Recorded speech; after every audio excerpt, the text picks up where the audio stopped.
Hello guys, hello mga super. So ito na, Meralco Bill Reveal.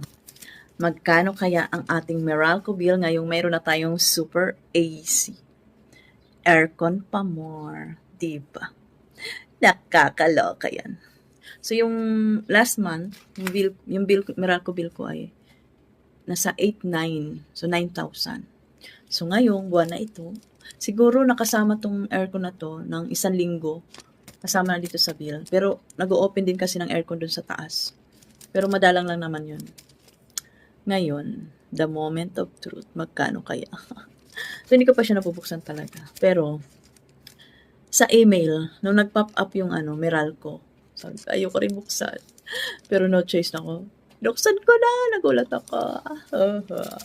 So, ito buksan natin dito. Ay, nako, aircon pa more. So, ganun talaga di ba? So, itong bill na ito ay kasama na lahat, buong bahay na ito. Kasama yung tindahan natin. Sa tindahan natin, meron tayong 5 ref. Sa buong bahay, meron tayong 5 ref. 4 sa labas, 3 ref, 1 selecta freezer. Yun, tsaka dito sa loob, 5. Total 5 talaga yan sila. So, wala pa tayong aircon dito sa baba. Nagbibill na tayo ng 8,900, minsan 7,800, mga ganyan. Ngayon, mayroon na tayong aircon dito sa ating sala. Ito na. Ito na talaga. Ito na talaga. Ito na talaga. Ayan. Yeah. Pautang naman may pambayad. O, diba? Nakakaloka yun. Laki. 11,300.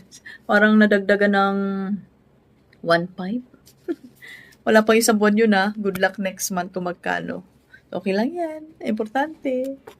Nalamigan tayo. Sarap tulog natin. Hindi tayo pagpapawisan dito sa loob ng bahay. Diba? Naka-open lang yan. Araw 10 to 2. And then, sa gabi 10 to 2 din.